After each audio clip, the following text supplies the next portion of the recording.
یہ کچھ درد دل تھا، گو کہ میرا گلا بھی میرا ساتھ نہیں دے رہا تھا آج، لیکن پھر بھی قرآن کا یہ پیغام تھا، میلاد کا یہ پیغام تھا، وہ آپ تک پہنچانا ضروری تھا۔ اللہ کی بارگاہ میں التجا ہے، جو میں نے کہا مجھے اس پر عمل کی توفیق عطا فرمائے۔ آپ نے جو سنا، آپ احباب کو بھی قرآن پر عمل کرنے کی توفیق عطا فرمائے۔ آپ حضرات کو بھی میلاد منانے کی اور نبی پاک علیہ السلام میلاد والے آقا کی سیرت اپنانے کی اللہ توفیق نصیب فرمائے۔ وآخر دعوایا ان الحمدللہ۔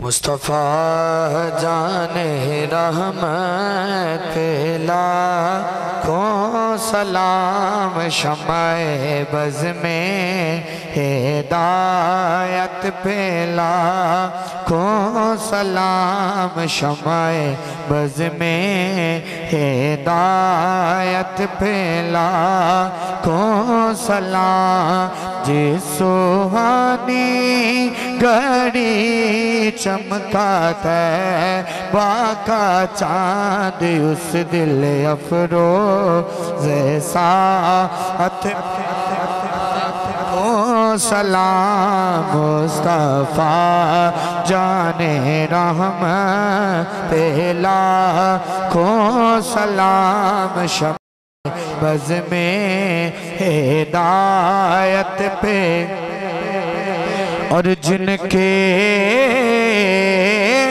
آنے سے یس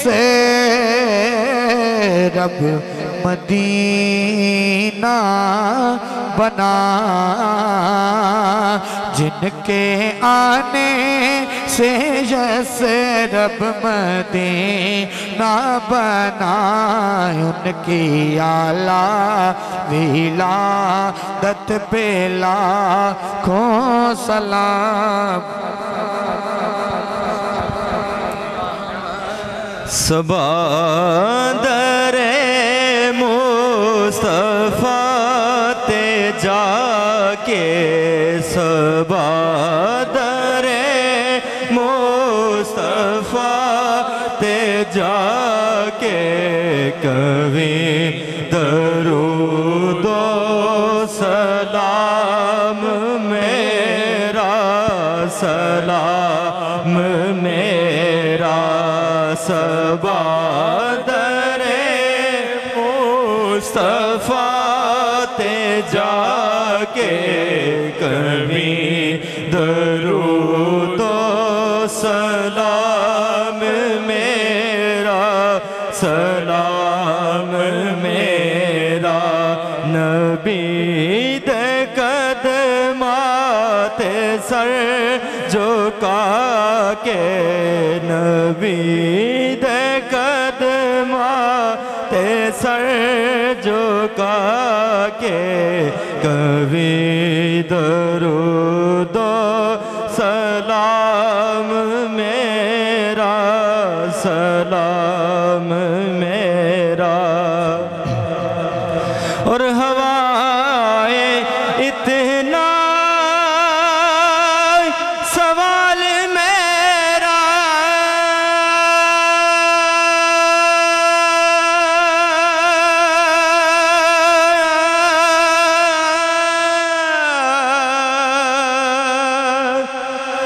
مدینہ ہووے گزر جے تیرا، مدینہ ہووے گزر جے تیرا، ہوائے اتنا سوال میرا، ہوائے اتنا سوال میرا، مدینہ ہووے گزر جے تیرا، مدینہ ہووے گزر جے تیرا، تو لے کے روزے دے گرد پھیرا، تو لے کے روزے گرد پھیرا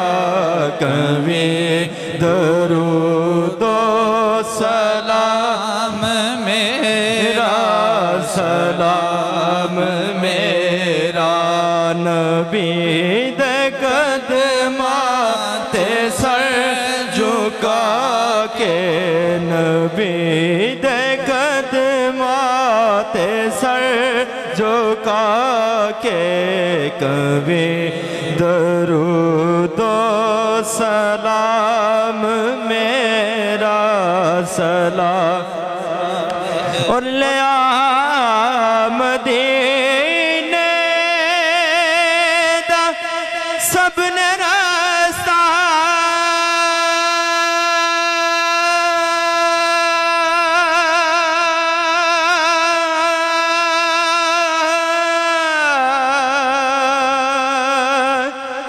میں تھے ہی رہ گیا ترستا میں تھے ہی رہ گیا ترستا میں تھے ہی رہ گیا ترستا تو جا کے حضرت نو دست بستا تو جا کے حضرت نو دست بستا کبھی درود و سلام میرا سلام میرا نبی دے قدمات سر جھکا کے نبی دے قدمات سر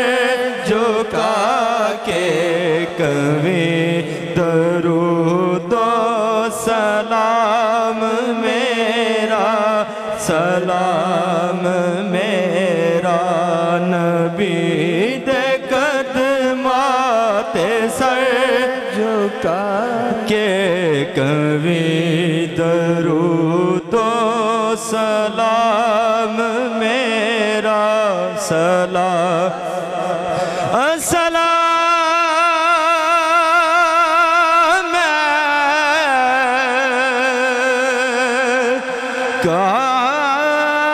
کال کملی والیا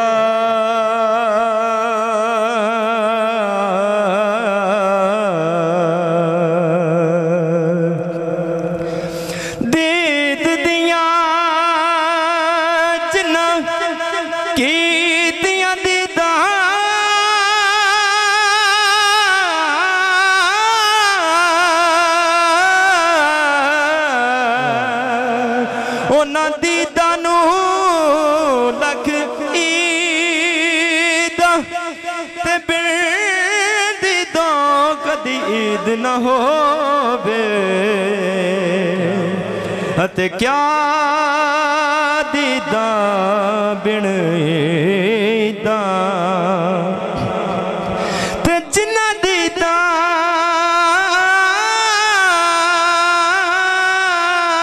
تو میرا دل پر رچیا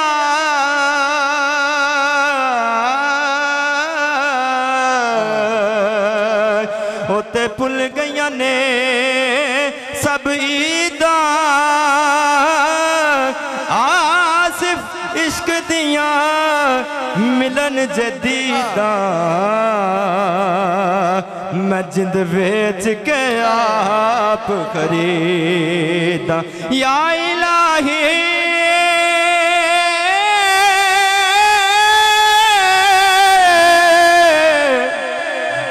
صدقہ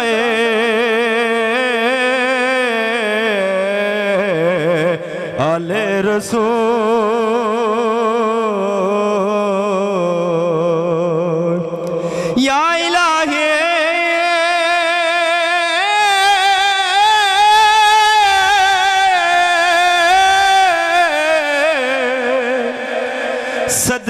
صدقہ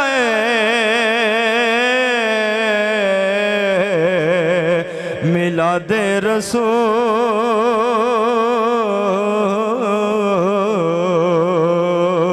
ہمارا یہ سلام ہے آجزانہ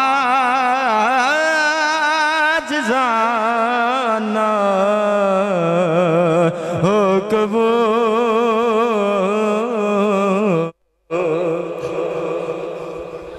تمام باپ اپنی اپنی جگہوں پہ تشریف رکھیں، انشاءاللہ دعا کے بعد لنگر کا وسیع انتظام ہے، وہ بھی لے کے جائیے گا۔ شکریہ۔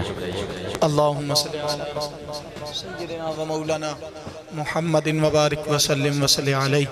اللہم آتنا فی الدنیا حسنۃ وفی الآخرۃ حسنۃ وقنا عذاب النار۔ یا الہ العالمین، ہمارا یہاں پر آنا بیٹھنا، تیرا اور تیرے پیارے حبیب علیہ السلام کا ذکر کرنا، سننا سنانا اپنی بارگاہ میں قبول فرما۔ یا اللہ اس ذکر پاک کو ہم سب کے لیے ذریعہ نجات بنا۔ پروردگار عالم محفل میلاد پاک کا صدقہ فرما کے جتنے بیمار ہیں سب کو صحت عطا فرما، بے اولادوں کو اولاد نورینہ صالحہ عطا فرما، اولاد والوں کی اولاد کو فرما بردار بنا، سب کے رزق مال جان اولاد عزت آبرو میں برکتیں عطا فرما۔ یا الہ العالمین، اٹھے ہاتھ خالی جولیاں گوہر مراد سے بھرپور فرما۔ حاضرین اپنے دلوں میں جو نیک جائز حاجتیں تمنائیں التجائیں لیے بیٹھے ہیں یا اللہ ان کو پورا فرما۔ یا الہ العالمین، حضور نبی کریم علیہ السلام کی پیاری پیاری تعلیمات پر عمل کرنے کی توفیق عطا فرما۔ حضور نبی کریم علیہ السلام کے اسوہ کاملہ کے مطابق زندگی گزارنے کی توفیق عطا فرما۔ پروردگار عالم حضور نبی کریم علیہ السلام کا سایہ شفقت نصیب فرما۔ یا الہ العالمین، ہم سب کے ماں باپ اساتذہ کرام کی عمر میں علم میں عمل میں برکتیں عطا فرما، جو دنیا سے جا چکے ہیں اللہ ان کی مغفرت فرما۔ یا الہ العالمین، ہم سب کا خاتمہ ایمان پر فرما، قبر اور حشر میں حضور نبی کریم صلی اللہ علیہ وآلہ وسلم کی معرفت اور شفاعت نصیب فرما۔ یا اللہ یہ جن نوجوانوں نے مل کے اہتمام کیا ہے اللہ ان کا یہ اہتمام اپنی بارگاہ میں قبول فرما کے ان کے لیے ذریعہ نجات بنا۔ یا الہ العالمین، حضور نبی کریم علیہ السلام کے میلاد کا صدقہ فرما کے ان جوانوں کی جوانیوں میں برکتیں فرما، ان جوانوں کے سینوں کو حضور نبی کریم علیہ السلام کی محبت سے بھرپور فرما۔ ربنا تقبل منا انکا انت السمیع العلیم وتب علینا انکا انت التواب الرحیم۔ یا اللہ وطن عزیز ملک پاکستان کی حفاظت فرما، اندرونی بیرونی سازشوں دشمنوں سے محفوظ فرما، وطن عزیز کو ہر طرح کی دہشت گردیوں سے محفوظ فرما۔ یا اللہ جو لوگ حضور نبی کریم علیہ السلام کی شان میں بے ادبیاں گستاخیاں کرتے ہیں یا اللہ ان کو نیست و نابود فرما، ان کو تباہ و برباد فرما۔ یا اللہ مسلمانوں کی صفوں میں اتفاق اور اتحاد فرما۔ وصلی اللہ علی حبیبہ محمد وبارک وسلم۔